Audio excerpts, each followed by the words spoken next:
Assalamualaikum warahmatullahi wabarakatuh. Halo semua, kali ini saya akan meresensi novel Laskar Pelangi. Sebelum itu, perkenalkan nama saya Aprilia Sari, saya berasal dari kelas 11 MIPA 2 dengan nomor absen 3. Identitas buku. Novel ini berjudul Laskar Pelangi dengan penulis yang bernama Andrea Hirata.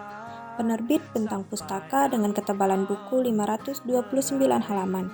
Tahun terbit 2005 dengan nomor ISBN 979-3062-797. Sinopsis. Novel Laskar Pelangi karya Andrea Hirata ini menceritakan tentang perjuangan 10 anak dari daerah Gantung, Belitung Timur dalam mengarungi dunia pendidikan di tengah himpitan ekonomi yang sangat memprihatinkan. Mereka adalah Laskar Pelangi, terdiri dari Ikal, Lintan, Kucai, Trapani, Mahar, Bore, Syahdan, Harun, Akyong, dan Sahara. Julukan Laskar Pelangi diberikan oleh ibunda guru mereka yang bernama Ibu Muslimah karena mereka sangat menyukai pelangi. Cerita bermula ketika para anak-anak dari keluarga miskin di daerah Belitung itu ingin mendaftarkan diri untuk bersekolah di SD Muhammadiyah. Dengan ditemani oleh orang tua masing-masing yang berpakaian sangat sederhana, mereka duduk di sebuah kursi panjang yang telah disediakan. Di depan pintu kelas berdiri 2 orang dengan wajah tersenyum getir. Terlihat jelas gerak-gerik mereka mengisyaratkan sebuah kekhawatiran. Mereka adalah Bu Muslimah dan Pak Harfan. Kekhawatiran mereka sangatlah mendasar karena jumlah siswa yang ingin bersekolah di SD Muhammadiyah belum memenuhi persyaratan. Sejak pagi hanya ada 9 siswa yang mendaftar di SD tersebut. Sementara para pengawas sekolah dari Depdikbud Sumsel telah memperingatkan jika SD Muhammadiyah hanya mendapatkan murid baru yang kurang dari 10 orang, maka dengan terpaksa sekolah tersebut harus ditutup. Saat semua orang hampir putus asa dan beberapa calon siswa menangis karena takut tidak bisa bersekolah, Pak Harfan dengan berat hati telah menyiapkan sebuah pidato pembubaran. Namun, saat Pak Harfan mengucapkan salam pembukaan pidato, Trapani tiba-tiba menunjuk ke arah lapangan luas sambil meneriaki nama Harun. Harun adalah seorang anak yang memiliki keterbelakangan mental. Ibunya mendaftarkan Harun di SD Muhammadiyah karena ia tak punya biaya menyekolahkan anaknya di SLB. Alhasil, genaplah seluruh siswa berjumlah 10. Sejak saat itu, mereka dengan penuh semangat mencari ilmu di sekolah yang sangat sederhana itu. Tanpa adanya sepatu dan seragam sekolah, dinding kelas yang hanya dihiasi oleh tempelan huruf Arab dan poster Roma Irama yang sengaja diletakkan untuk menutupi sebuah lubang besar di dinding.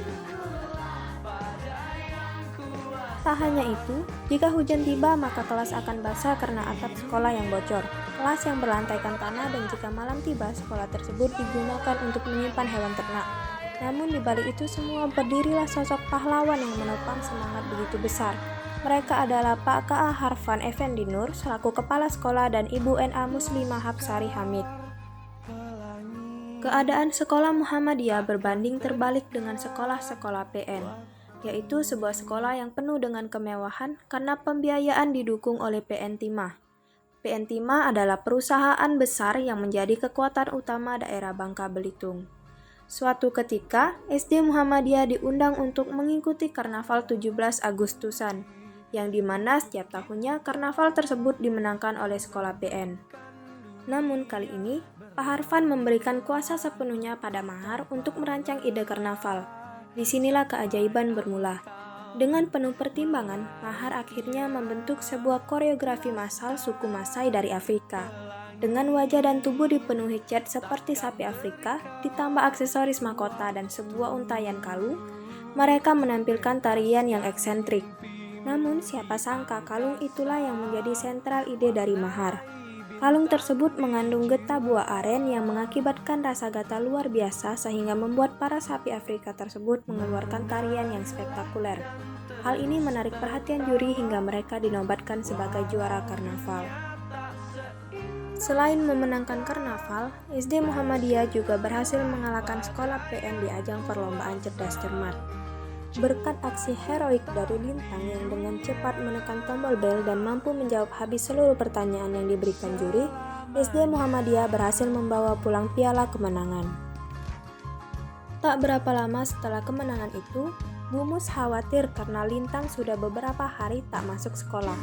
Ketika mendapat titipan surat dari Lintang, Bu Mus meneteskan air mata. Ternyata ayah Lintang meninggal dunia dan Lintang terpaksa putus sekolah. Berselang 12 tahun kemudian, para Laskar Pelangi telah menjelma menjadi orang-orang yang membanggakan Belitung karena mereka telah berhasil menggapai mimpi-mimpi mereka.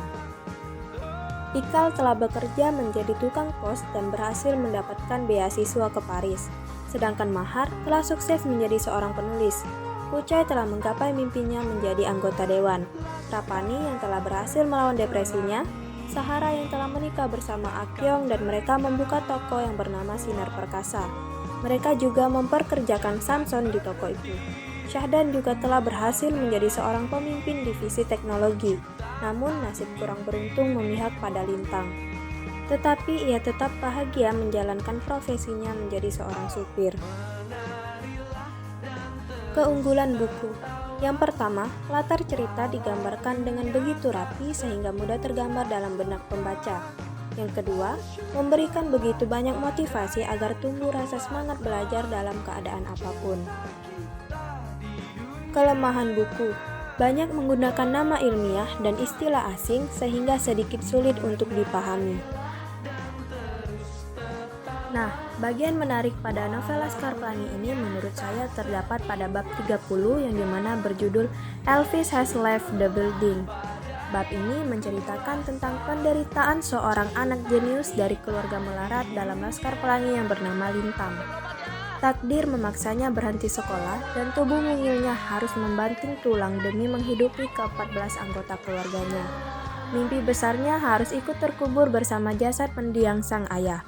Batin siapa yang tak terluka melihat kejadian ironis seperti ini? Hal itulah yang dirasakan oleh Bu Mus dan teman-teman Laskar Pelangi yang lain. Bab ini mengajarkan tentang arti kehidupan yang sesungguhnya. Karena terkadang ada hal besar yang harus kita lepas demi bertahan hidup. Nah, novel ini sangat direkomendasikan untuk para pelajar karena mengandung banyak motivasi. Tetaplah semangat belajar meski hidup penuh dengan kekurangan. Raihlah mimpimu agar berguna bagi orang lain karena tujuan hidup yang sesungguhnya ialah untuk memberi sebanyak-banyaknya, bukan menerima sebanyak-banyaknya. K.A. Harfan Effendi Nur.